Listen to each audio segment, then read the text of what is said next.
Okay, so episode 3 of Dragon Ball Daima is officially out. This one is simply called Daima, and I'm going to try to keep this one really short. There's a few interesting things to kind of dive into with this episode.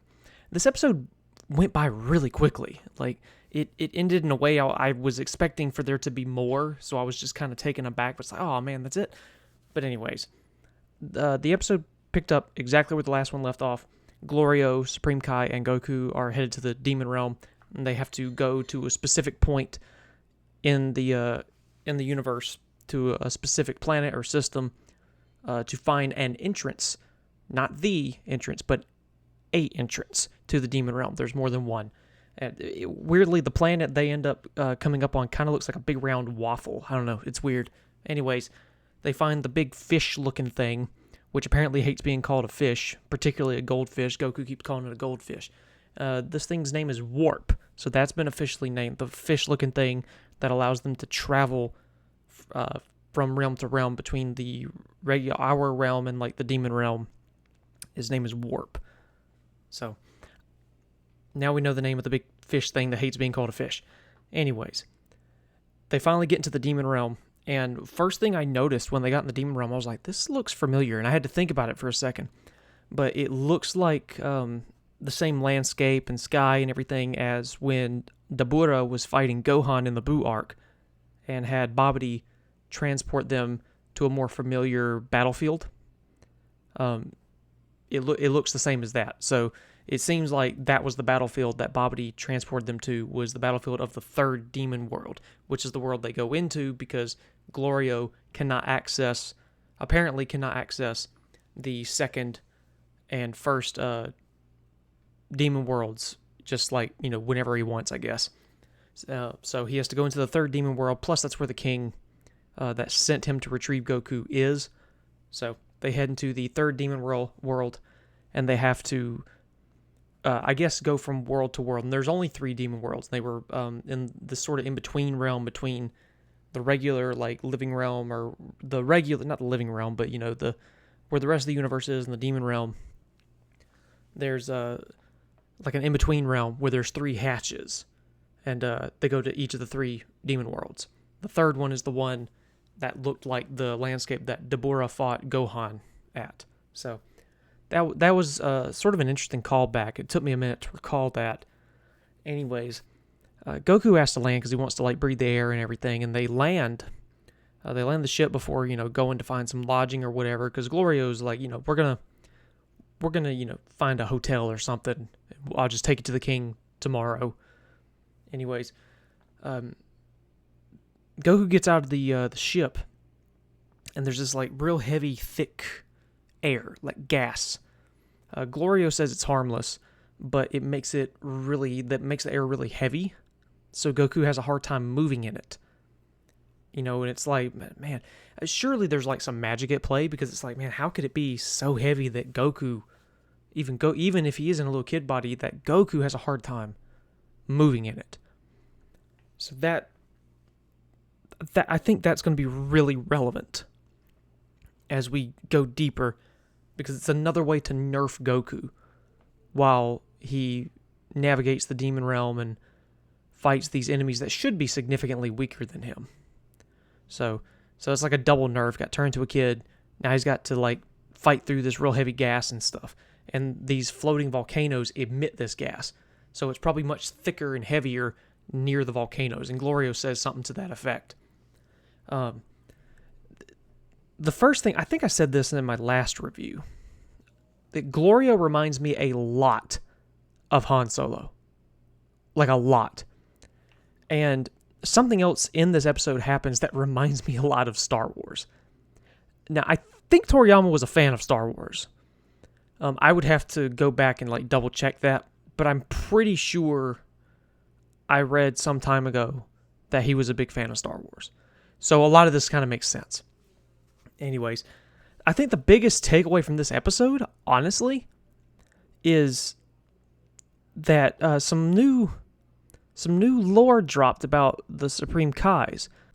The Supreme Kai mentions that this is the first time he's ever been to the third demon world, and Glorio brings up that he's something called a Glend. And I had to kind of pause. I was like, wait a minute, this could be really important because this could be a huge retcon. Now, honestly, we got to get deeper into the series before I can confirm, or any of us can confirm that it's a retcon. And it perfect timing too, because I've got a video about the Kais coming that I've been working on, and this could change a lot about the lore behind the Kais. So I guess I need to wait before putting that video out. So, anyways, I don't know if all Supreme Kai are this, thing called Glend. I don't know if the regular Kais, are also Glens. I don't even know if the plural of Glend is Glens. They could just be Glend, or maybe it's Glendai. I don't know. But all I know is this could be a big retcon, because we previously thought that Kais were, the Shinjin who become Kais were born from the World Core's World Tree as fruit, right? And that the Supreme Kai, the Kaioshin, they would be born as from golden fruit, and the regular Kai will be born from regular fruit from the World Tree. So this could be a huge retcon, but there's still ways that it could be adjusted, right, to fit in with lore that Toriyama had previously established, mostly through interviews and stuff like that. So we're going to have to wait before we can officially say that's a retcon. I want to go more into it, but I don't want to assume anything about it. It's just one of those things that let's see how it unfolds, and let's see how it changes our understanding of the lore behind the Kais. Additionally, I already said I'm already liking Glorio, and I like him even more in this episode because he finally whips that gun out, and because they get attacked by some ogres, right? What look like ogres, and they shoot these bow and arrows and throw spears and stuff at them. But again, the gas makes the air heavy around where they are, so even the arrows move really slow, and Glorio just kind of runs them off. It's another thing that was kind of like Star Wars. It kind of reminded me of Obi-Wan running off the Tusken Raiders. Anyways, he runs them off while whipping out that blaster, and Glorio seems to have a good handle on that gas. He can move pretty well in it, so I'm interested to know just how strong he actually is. They go to a village or settlement or something to get a hotel room to stay for the night. That way they can rest before meeting the king of the third demon world. By the way, I forgot to mention this. Goku, the Supreme Kai had to use magic to make Goku's ears pointy to get by Warp earlier in the episode. That way Warp would believe Goku's from the demon realm. Because he saw Supreme Kai's ears, they're pointy. Glorio's obviously pointy. And so he had to make Goku's ears pointy, temporarily, of course, to get him by Warp. That's just something I forgot to mention. On their way to that settlement where the hotel is, we see a statue of Dabura, which, as we know, was the king of the demon realm. So I don't know if he was just loved in the demon realm. I would assume he was well respected, or if he's just one of those he was just one of those real self-absorbed leaders, That's possible too. They land in this settlement, and one thing that I was noticing and kind of realizing, looking at the demons in the settlement and in the hotel and the bar and the restaurant and everything, a lot of them remind me of Demon King Piccolo's children. Some of them kind of look like Drum, and they kind of remind me of Tamarine or Symbol. Well, I didn't see many that looked like Symbol, but there were a few that reminded me a lot of Drum.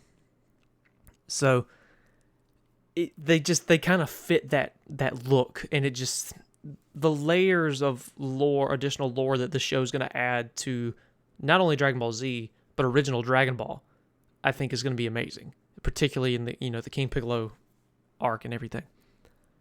They get their hotel room, they go eat. There's a little bit of brawling that's going to happen in the bar, which again reminds me of Star Wars. Reminds me of the little scuffle that they had in the Mos Eisley cantina. So these demons, obviously, they're like, "You round ears, why are you in here?" And they try to pick a fight with Goku. Because they're clearly racist against non-demon folks. So they try to pick a fight with Goku. And, Goku just makes a fool of him, obviously. Despite the fact that he can't move very well, Goku fights them with like a hamburger in his mouth and fights them with the plates and stuff, and it's just really, it's really cool. We get to see a little bit of just martial arts stuff. No crazy energy blasts or Super Saiyan transformations or anything like that.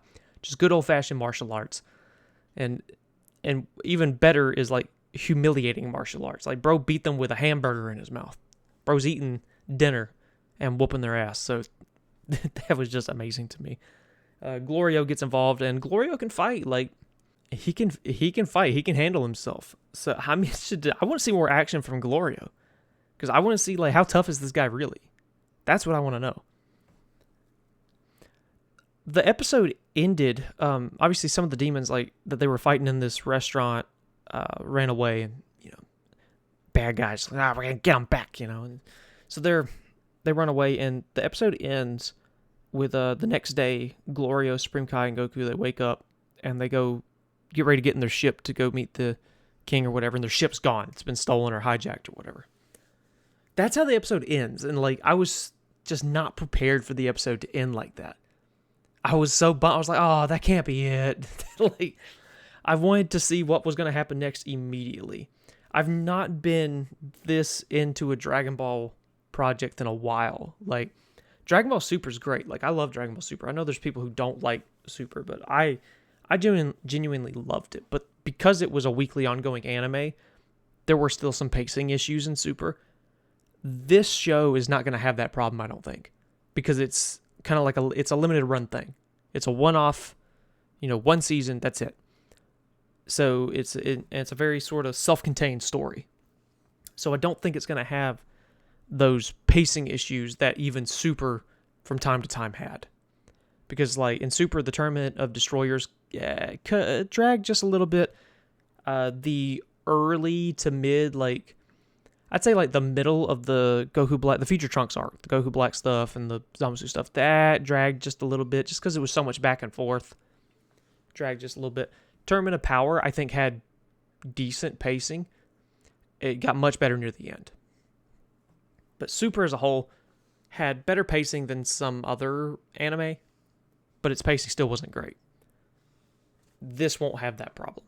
Every episode's going to be interesting. Every episode's going to add to the plot. Every episode's going to progress the plot. That's the feeling I get. I am most interested to get more lore about the Supreme Kais, because I'm working on a video about the Kais at the time of this recording, and I was about to start editing. I'd already recorded the script. I'm like, after learning Supreme Kaioshin is a glend, something called a glend, this kind of makes me second guess. I'm like, oh shit, I may have to tweak my script. There's some new lore coming out. This could be a huge retcon for all we know. So maybe I need to wait until a few more episodes come out to elaborate a bit more on this new lore so that the video is not outdated the moment it comes out. Anyways, it was another great episode. I'm going to give this one... I'm going to give this one a 9 out of 10. The first two episodes I thought were 10 out of 10. I'm going to give this one a 9 out of 10. Just because I think, it was just more exposition. Got a little bit of fighting. The fighting's what made it good to me. A few chuckles, a few laughs here and there. But I think the only reason I'd kind of dock a point from it is because it ended before I wanted it to. So I was just like, oh man. I didn't feel fully satisfied with the episode just because I wanted a little bit more. I guess that's what makes it good, is because it left on a cliffhanger, makes me want to see more, and objectively that probably makes it a really great episode. But that's why I'm docking a point, is for personal reasons. Like, I wanted more of it. So let me know what you thought of the episode. Don't forget to like this video and subscribe for more Dragon Ball and anime content. I look forward to doing these reviews of Daima, hopefully every week. And I look forward to hopefully hearing what everybody else thinks of Dragon Ball Daima so far. So again, like, subscribe. Thank you guys. Catch you in the next one.